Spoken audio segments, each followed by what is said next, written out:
Hello there, sports fans. This is Rob, the baseball time traveler. Well, today I'm going to take a little bit different journey. We're going to go back in time and we're going to be football time travelers today. A day in football history known as the Ice Bowl. This was the 1967 NFL championship game between the Dallas Cowboys and the Green Bay Packers.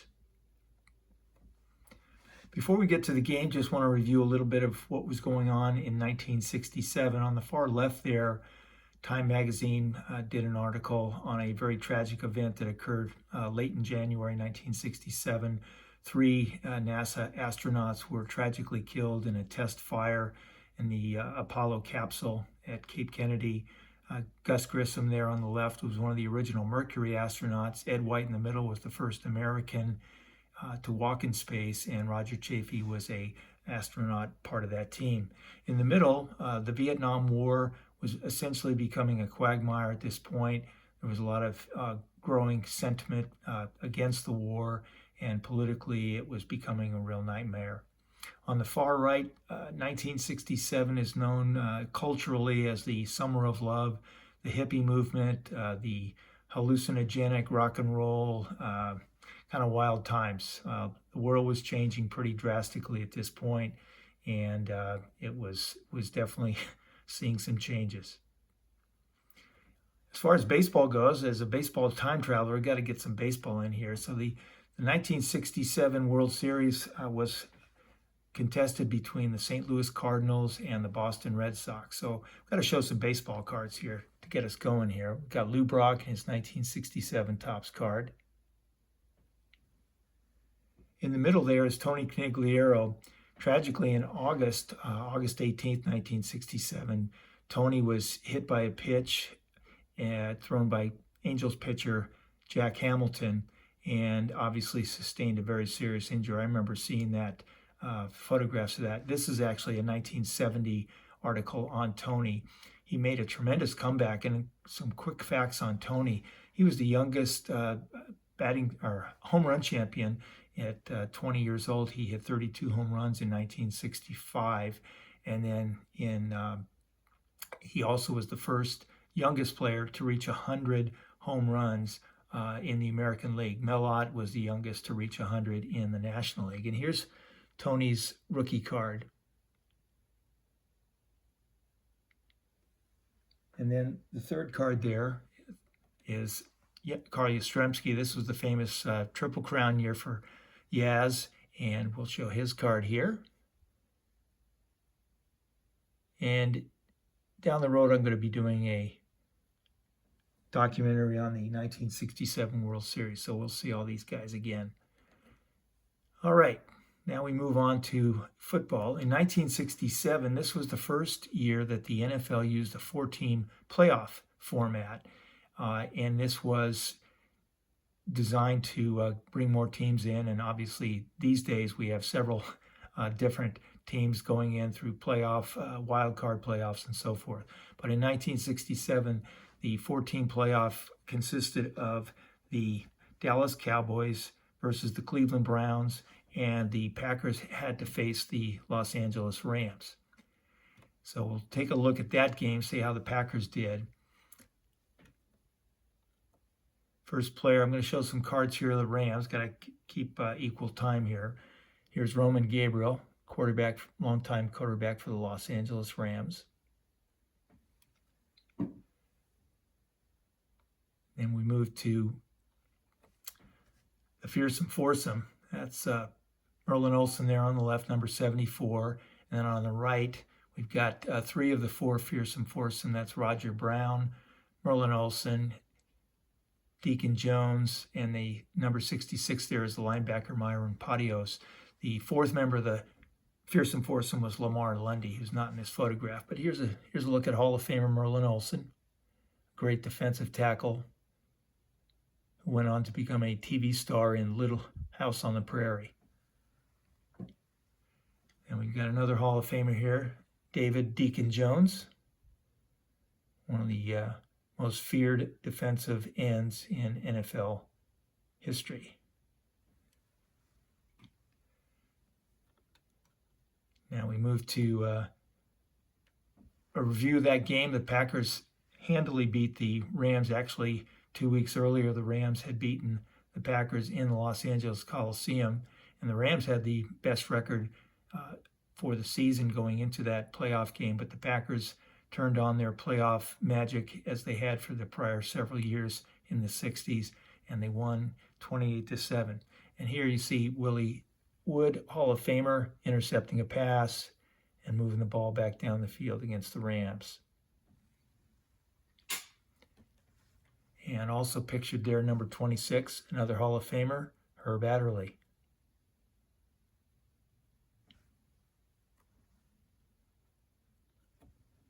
Now we move to the game. If you take a look at the upper left there, the 1966 NFL Championship was played between the Packers and Cowboys. So this was a rematch, and you'll notice it was played on Sunday, January 1st, 1967. And this kind of preempted the College Bowl games that are traditionally played on January 1st at that time. They were moved to the following day, January 2nd, because the colleges did not play if the January 1st fell on a Sunday.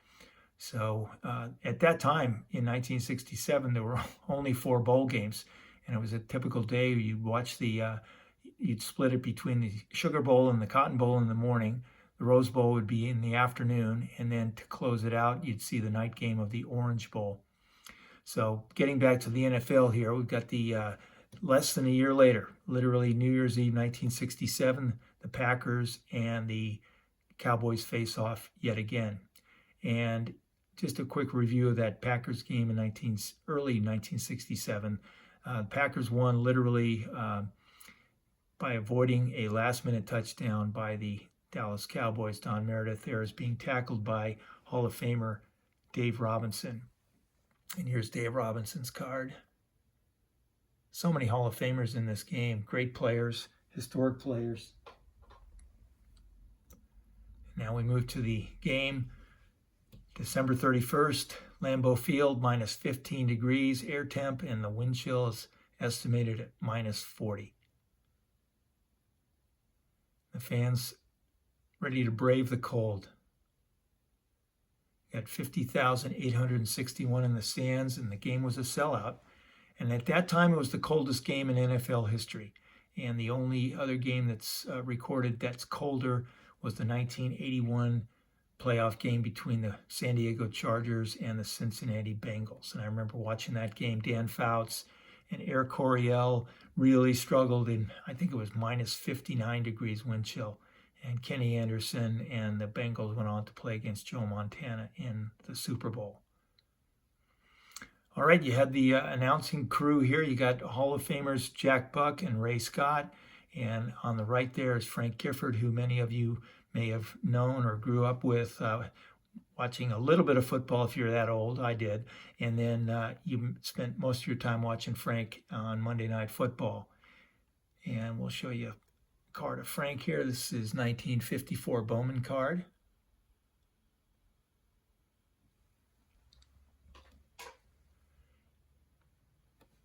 And we'll introduce the teams real quickly. You've got Lance Rinsel running out, leading the Cowboys out. And here's the Cowboys team card. And we can't leave out the Packers. That's Ray Nitschke and Leroy Caffey ready to lead the Packers out onto the field. I can only imagine how cold that was. I ride a bike, and my hands start freezing, and the wind chill's not even close to that.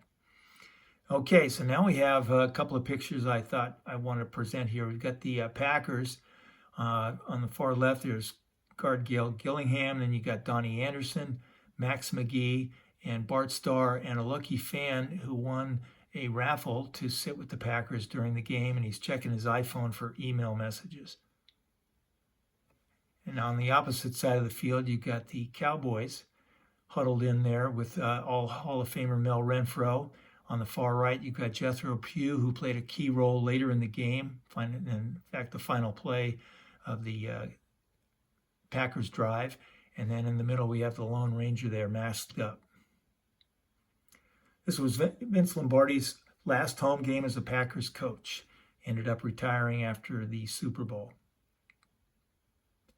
All right, let's get to the game. First quarter, Bart Starr is leading the Packers. Obviously, conditions are terrible. The field in many parts is actually frozen, so the footing was very spotty, but the Packers moved down pretty methodically, and Bart Starr threw a touchdown pass to Boyd Dowler. So here's first look at Bart Starr's 1967 card. Great player, Hall of Famer, really classy man. And then Boyd Dowler, the receiver on the end of this play. Here's his card, 1966. He didn't have a 67 Philadelphia card. There's Boyd Dowler.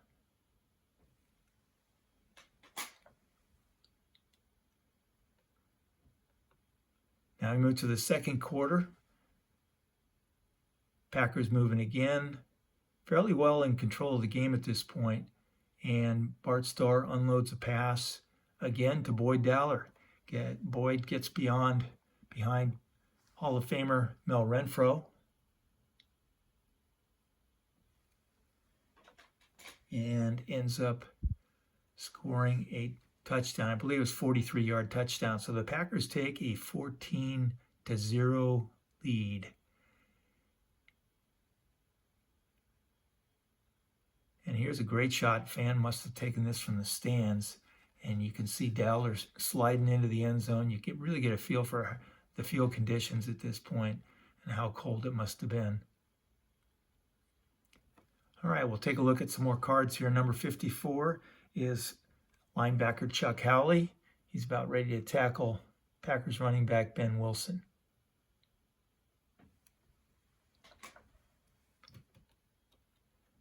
And here's Don Meredith, who many of you will remember spent a lot of time with Frank Gifford in the Monday Night Football booth, along with Howard Cosell. Watched many of those Monday Night Football games. Those three were quite a combination. And we've got another Hall of Famer here, Henry Jordan, defensive tackle for the Packers.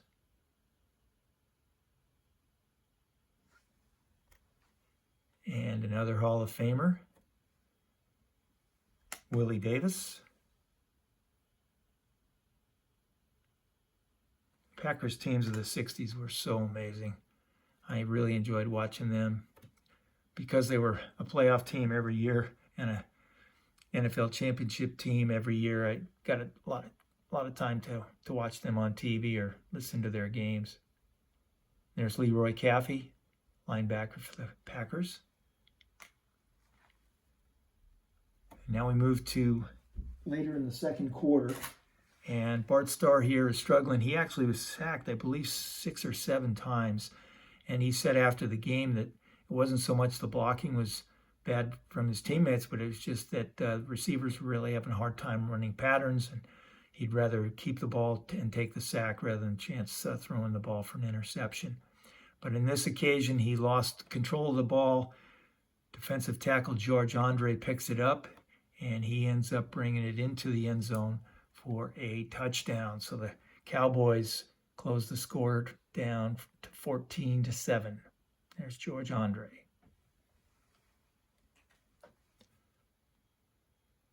Now we look at Bob Hayes.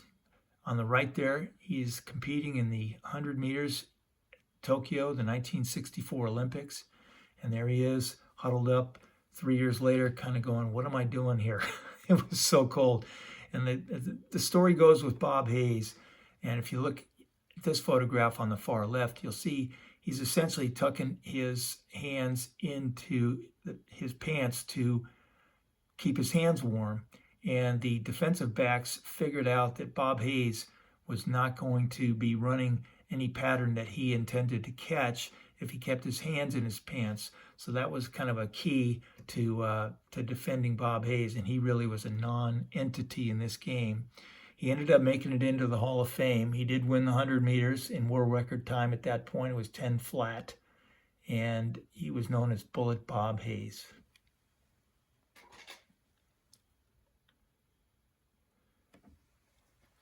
A little later in the second quarter, the Packers fumbled a punt. Willie Wood dropped the punt down inside Packer territory, and the Cowboys moved in and Danny Villanueva kicked a 21-yard field goal to bring the score to 14-10, and that was what the score was at halftime. And as it turned out, the Dallas Cowboys scored 10 points in the second quarter without making a first down. Now we go to the third quarter, and we've got Dan Reeves being led out by offensive tackle Ralph Neely. And Dan became kind of a pivotal figure. We'll talk about him a little bit later here. There we've got defense linebacker Leroy Jordan about ready to tackle running back Travis Williams. There's Leroy's card.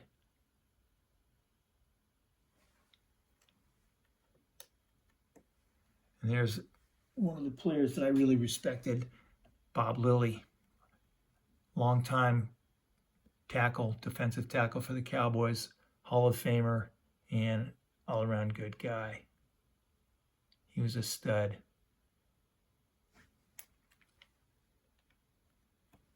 Now we look at the first play of the fourth quarter. And full disclosure here, this is Dan Reeves. He's taking a handoff, but I wasn't able to find a photograph that actually showed the correct direction because Dan Reeves rolled out to the left-hand side of the field and then stopped up and prepared to throw a pass, which he did, and it was completed to Lance Rensel, who then basically cradled the ball as it's coming in because his hands were so cold. And then he said later that he was so nervous about trying to just turn to face toward the end zone so he could begin his run. He was afraid he was going to lose his footing. But as it turns out, he ended up making a successful catch, made that turn, and scored the touchdown. And here's Dan Reeves' card. Many of you may remember him, Dan, as the head coach of the Denver Broncos. And here's Lance Rensel's card. He did not have a 67 card.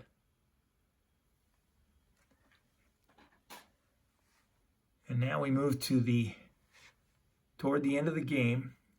Packers had really been stifled offensively in the second half. Dallas had figured out their pattern. So this was their last drive, and they had 5 minutes to cover 68 yards down the field. And at this point, Bart Starr really took charge. He really felt that the running game was essentially stopped. So what he did was try and use a lot of play action passes, throwing passes out to his running backs in the flat, and this proved to be a pretty successful strategy. Here's Donnie Anderson after having taken a pass on the right flat and was able to gain some yardage there. Here's Donnie's card. He was a rookie in '67. And then another running back, Chuck Mersine, who plays a key role here in the final few minutes. And Chuck had actually been traded from the New York Giants to the Packers during the season and was really a last-minute replacement because several of the regular Packers running backs had been injured. Here's another shot. And that photograph actually was cropped and ended up being part of a cover of Sports Illustrated the following week. Here's Mersine making a pass. He caught a pass and then was able to cover quite a few yards down the left-hand sideline, brought the Packers down to about the 10, 12-yard line. And at this point, it really looked like it was going to be the Packers all the way. Mersine breaks through on the next running play, gets the ball down to the 3-yard line. And at this point, this is him being tackled at the 3. And in the foreground there, you see number 75. That's Forrest Gregg. And he's another Hall of Fame tackle who went on to have a coaching career as well.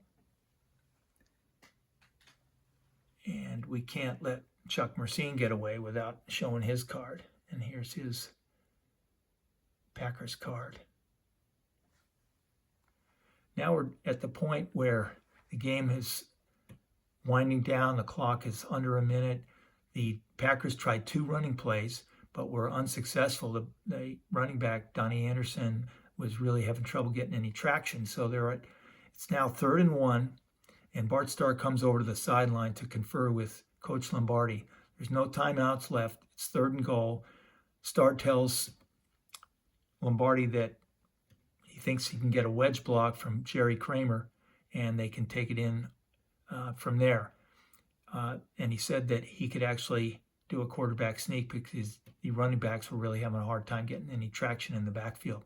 So the story goes, Lombardi said, okay, go ahead and run it, and let's get the hell out of here. He goes in. Bart settles down the crowd.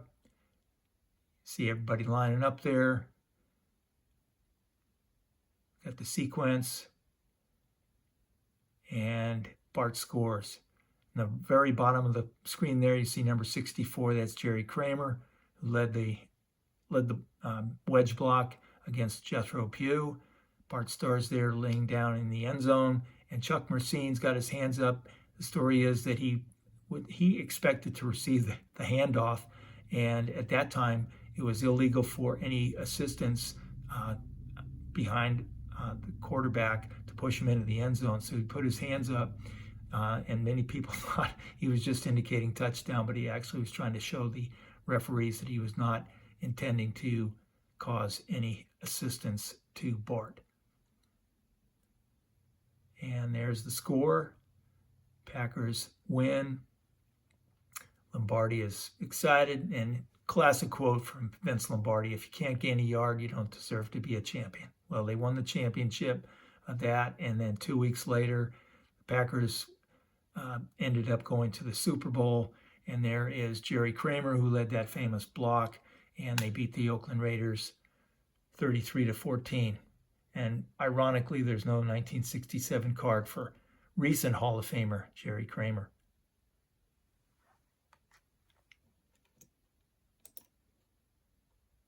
And there's a picture of the world champion Packers. And I want to thank you all for taking the time. I know that went a little bit long, but I look forward to seeing you next time. Take care, everyone.